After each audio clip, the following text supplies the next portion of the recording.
I still remember how slowly the clock ticked that night, each second dragging across my chest like a dull blade. 24 years of marriage, and yet I found myself pacing the living room as if I were a guest in my own house. The dinner table sat untouched, candles never lit, and the roast chicken I had cooked earlier had gone cold. Diane had told me she was going out with her girlfriends. But after so many years together, I knew her rhythms, her tone, her gaze, her little tells. And that night, her eyes had betrayed her. She wasn't meeting her friends. She was meeting someone else. The signs had crept in slowly, as betrayals often do. She started keeping her phone closer, never leaving it unattended. She spent longer getting ready, changed her style, laughed at messages I never got to see. And there was the faintest trace of a man's cologne that wasn't mine. At first, I told myself I was imagining things. After all, we had raised 2 children together, bought this house, endured her mother's passing, celebrated milestone after milestone. Who strays after surviving so much together? But then came the lie. Girls' night, she said, slipping into a black dress I hadn't seen in years. A dress that clung to her like it had been waiting for this night. She wore heels, lipstick, perfume. Not the casual look for a few hours with friends. I could have confronted her before she walked out the door, demanded the truth, shouted, begged.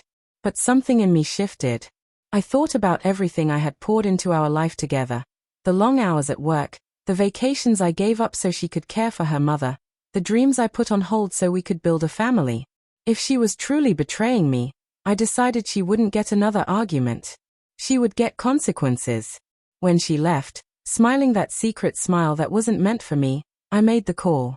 My attorney, whom I had spoken to a few days earlier when the doubts had grown unbearable, picked up immediately. Tonight, I said. Send the process server tonight. The hours dragged on. I sat in the living room, staring at the wedding photo on the mantel. We looked so young there, her in lace, me in a suit too big for me. Both of us smiling like forever was guaranteed. What happened to us, Diane? I whispered. What happened to forever? The house felt hollow. Every creak, every hum of the refrigerator reminded me she was somewhere else. Laughing, confiding in another man, maybe even kissing him. Then came the sound I'd been waiting for, tires on the driveway. She walked in with flushed cheeks and a faint trace of alcohol on her breath, her eyes carrying a spark I hadn't seen in years. She froze when she saw me sitting there, still in my work clothes, hands clenched together. Tom, she said softly, startled. You're still up? Yeah, I said flatly. I was waiting. She set her purse down slowly. Listen, But a knock at the door cut her off. I stood and opened it. A man in a suit was waiting, holding an envelope.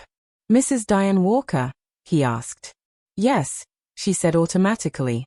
He handed her the envelope. You've been served. Color drained from her face as she clutched the papers.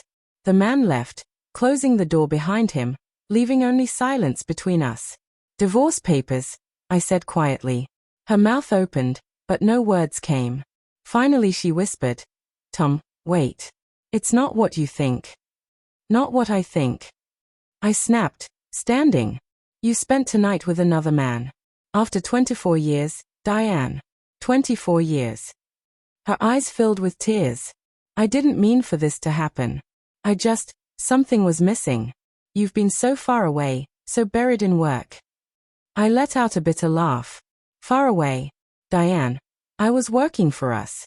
Every late night, every extra shift. It was for this house, for our kids, for you. And you repaid me by finding someone else. She flinched, as though my words had struck her harder than any hand could. I didn't plan for this to happen. It just happened, she said, her voice small. That's what every cheater says. I replied, my tone like ice. You might not have planned it, but you didn't stop it either. The weight of the past came crashing down around us. She sank onto the couch, her hands trembling as she held the divorce papers. Do you really want to throw away everything we've built? 24 years, Tom. Our family, our memories. Don't you dare bring up family, I snapped, my voice sharp enough to cut the air. You destroyed that the second you chose a date over your husband. You made your decision tonight. And now I've made mine. Her tears came in waves, But I felt nothing. Numbness wrapped around me like armor. My mind flickered through our life together. The nights I comforted her after her mother passed, the day our son was born when I cried harder than she did, the quiet laughter over burnt dinners and broken appliances. All those moments now felt contaminated, poisoned by one single night that exposed everything. I was never enough for her. The house was unbearably quiet. She kept whispering broken apologies, but they couldn't touch me. At last, I stood. "I'll take the guest room tonight," I said flatly. "Tomorrow, you can start packing." Her head snapped up, desperation shining in her eyes. "Tom, please. I still love you." I stopped in the doorway but didn't turn around. "You don't love me, Diane. You love knowing I'll always be here while you run off to someone else. That's not love, it's convenience." And then I left her sobbing on the couch. The next few weeks passed in a haze, lawyers, signatures, tense phone calls with our children.